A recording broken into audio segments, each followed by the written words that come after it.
Nova Manhã. Entrevista do dia. Na coluna Economia Papo Reto de hoje, que entra um pouco mais cedo porque o Neto tem compromisso na sequência, quem fala com a gente é ele, o economista e professor Euclides Teixeira Neto, que toda segunda está aqui no Nova Manhã Araçatuba para falar de investimentos, de vez em quando dá dicas para você economizar, mas hoje vai falar de algo que não é, digamos assim, muito legal, mas precisa ser dito, que é o empobrecimento da população. Bom dia, Euclides Teixeira Neto. Tudo bem? Bom dia, Marcelo. Bom dia, Lilian. Bom dia, JJ. E ouvintes, bom dia a todos. Vamos lá. Eu li, não foram poucas as notícias no final de semana falando disso, viu, Neto? Não é algo que a gente, evidentemente, goste de falar, mas precisa ser abordado porque é uma realidade. Então, do plano real para cá, neste momento, a população está mais pobre. Então, o empobrecimento da população, ela tem aumentado, né, ano após ano, né? A gente tem percebido isso daí pelo encarecimento, principalmente dos alimentos e das condições de vida, como preço do combustível, energia elétrica, gás, tudo isso daí tem aumentado muito acima do que o ganho da população de uma forma geral.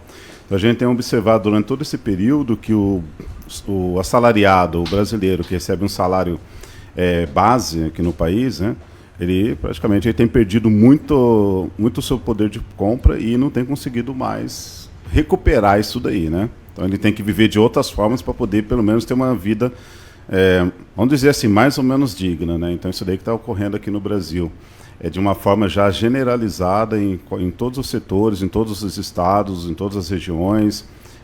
Não existe ali algum tipo de como dizer assim, exceção, praticamente em todos os lugares a gente observa esse tipo de queda do poder aquisitivo do brasileiro. E a gente já comentou em outros programas aqui, Neto, que as pessoas estão num outro estágio. O que eu quero dizer na prática? Antigamente a gente falava que nós deveríamos trocar itens da cesta básica. Não estou falando nem só de alimentos, como de combustíveis também. Vá para o mais barato. E no supermercado, trocar aqueles alimentos mais caros, aí sim, por mais baratos. E hoje, e eu li várias reportagens, tenho que reforçar isso, que muita gente não está mais trocando, está simplesmente deixando de comprar. Então, antigamente dizia-se que após o Plano Real, as pessoas passaram a comprar iogurte, passaram a comprar chocolate e agora não estão trocando, não é que estou trocando por uma marca mais barata, estou deixando de levar para casa. Isso. É isso que está ocorrendo, então? Isso que está ocorrendo. Uma das primeiras estratégias na área de educação financeira é trocar a marca por uma outra marca mais barata, né? Quando isso daí já está sendo feito já há um bom tempo e as pessoas começam a observar que não está surtindo nenhum tipo de efeito, elas iniciam então um processo de empobrecimento, ou seja, que você realmente agora não está mais se alimentando corretamente, você não está comprando pelo menos os itens que você gostaria de comprar para poder suprir a sua casa de alimentos pelo menos necessários para o dia a dia, ou seja, as pessoas estão só se alimentando do básico. Há questões de proteína, de vitaminas, isso daí está deixando de lado. A gente está numa situação agora que as pessoas estão apenas enchendo a barriga, não estão se alimentando, que é uma diferença bem grande entre uma e outra coisa, né? O Neto, foi liberado esse FGTS emergencial, né, no valor de R$1.000. O calendário, a data de nascimento das pessoas e tal.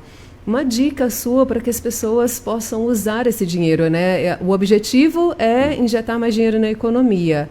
Mas, se a gente está precisando, o que você acha que o pessoal deve fazer com esse dinheiro? Então, uma coisa, R$1.000. Isso, é uma coisa interessante que o governo tem adotado uma política que a gente chama de restritiva, né? Os cofres do governo estão com dinheiro agora, né? A gente tem uma coisa chamada depósito compulsório que está aumentando bastante, então o governo está retirando da economia muito dinheiro. No ano passado nunca houve tanta arrecadação de imposto como houve no ano passado, além do lucro da Petrobras, cujo maior acionista é o governo federal, botou muito dinheiro no bolso, né? Exatamente, né? E a forma como o FGTS está sendo liberado, no caso, né, é assim, Chega a dar assim, vamos falar em linguagens, né? É como se fosse assim, uma cócega rapidinha para uma criança dar uma risada, né? Porque depois o tempo vai, né? Você não tem ali algo sustentável. Não adianta você dar um sorvete, dar alguma coisa, a pessoa toma ali e no dia seguinte, e os outros dias? Você não tem algo sustentável. Então aquilo ali é só um alívio para você pegar ali aquele dinheiro, se alimentar um pouquinho melhor, porque como a pessoa hoje em dia vai conseguir pegar parte do FGTS dela e transformar num projeto, num pequeno projeto, ou seja, mensal, anual, um projeto pequeno de vida. Não dá. A pessoa não pensa assim nem, como que eu vou pagar a dívida se eu não estou conseguindo me alimentar? Como que eu vou fazer um planejamento de vida sendo que eu estou com um monte de contas atrasadas? A gente começa a imaginar que tipo de situação que está sendo criada. Então, praticamente é uma cócega de uma criança de 2 segundos ali, é dar risada e depois acabou, né? Não tem ali um fundamento. E a gente está falando de alimentação, eu fico olhando para quem usa remédio contínuo. Então, preço lá nas alturas, os idosos, meu pai. Mas uma coisa, em economia, né, meus alunos sabem, isso daí nós chamamos de bens saciáveis, né? Ou seja, né, você pode subir o preço, pode aumentar a sua renda, você tem que consumir de qualquer forma aquela mesma quantidade. O aumento foi muito alto também de alimentos e as pessoas agora elas têm que reduzir algum tipo de alimento realmente, né, que é a única coisa que você tem um controle ali, mas e também de combustíveis, que isso daí eu acho que as pessoas já chegaram no nível que já ultrapassou ali a economia, para tentar agora manter-se saudável por vias de remédios, né? Então a gente está numa situação hoje muito complicada mesmo, né? E é uma situação que não podemos apenas falar assim, parte do mundo também vive uma situação dessa, mas aqui caiu mais como uma pedra no Brasil, né? Se a gente levar em consideração os BRICS, por exemplo, países que estão numa mesma condição ou semelhante à do Brasil no ponto de vista econômico, o Brasil foi o que mais piorou. Sem dúvida. Né? A Rússia poderia estar muito bem, né? Mas ela mas fez a situação de exceção completa, né? A China, como a gente sabe, né? Essa China parar, o mundo para hoje em dia, né? A Índia, nós sabemos que é um país ali que tem uns problemas sociais muito graves, é uma população gigantesca, 1,2 bilhões, e tem uma sociedade muito complicada, no sentido assim de ascensões e oportunidades, né? Então sobraria para o Brasil, entre todos esses 3 países, para ter esses 4 países, para ter uma melhora, né? Mas infelizmente a gente não consegue sair. Nós não estamos em crise, não temos uma sociedade tão complexa quanto a indiana, não temos uma sociedade assim com um governo parecido como o chinês, mas ao mesmo tempo nós não conseguimos sair dessa situação que nós estamos estacionados há muitos anos, né?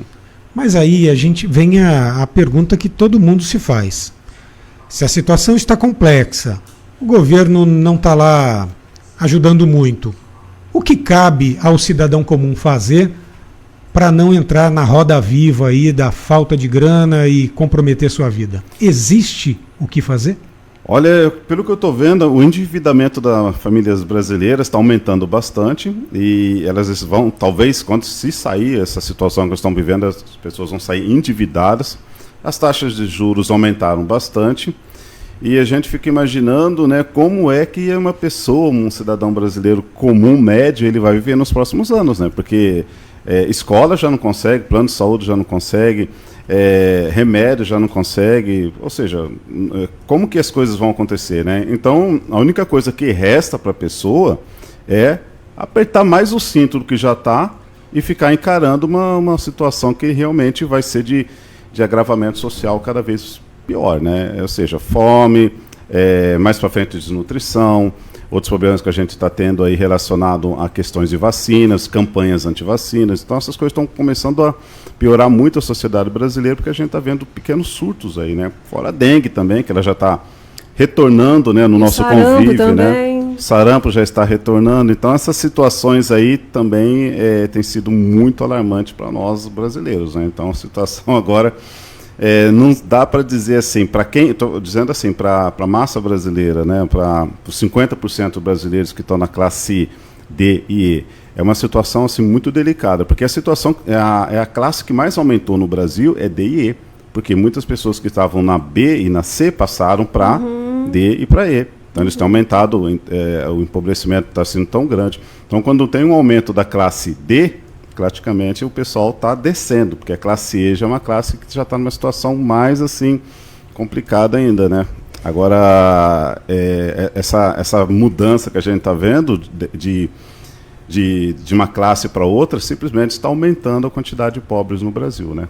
Então a gente está deixando de ser um país de classe média, baixa, que a gente estava almejando para os próximos anos, né? E estamos sendo um país de classe baixa, né? Classe baixa, com pessoas com poucas oportunidades, poucas perspectivas e poucas condições de ter, pelo menos ali, um básico de uma vida digna, né? Ou seja, aperte o cinto, marra as carças e se cuida. Pessoal falando aqui, evitar cartão de crédito. Então, se a pessoa puder evitar o cartão de crédito... É que o cartão de crédito hoje as pessoas utilizam combustível, comida e tal, porque vai jogando para frente, né? Mas divide até o ovo de Páscoa em 10 vezes. Evitar não pagar em dia, né? E colocar assim, por exemplo, qual que é a minha cesta, assim, quanto que eu vou gastar esse mês no supermercado? Vamos facilitar, né, o raciocínio.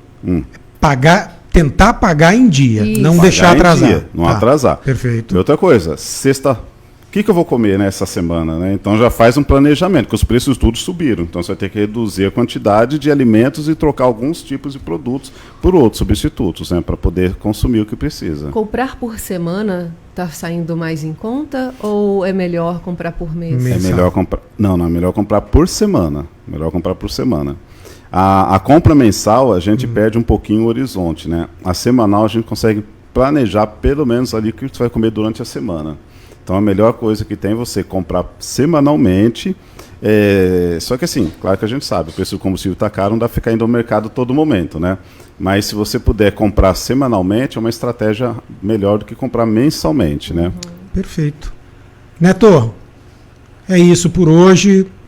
Algo mais a acrescentar? Eu desejo a todos aí um bom feriado, né? Para a gente refletir um pouquinho aí nessa situação que nós estamos vivendo aí. Vamos aguardar o que vai ocorrer nos próximos meses. Muita calma nessa hora, não é? Estão te mandando um abraço aqui, deixa eu ver. Ricardo Ranucci, o Ceará, conhece? Já ouvi falar do meninão. Está aqui na nossa audiência, manda um abraço para você, tá bom? Um abraço, Ricardo. Valeu, bom dia, bom trabalho, Obrigada, Neto. Boa semana.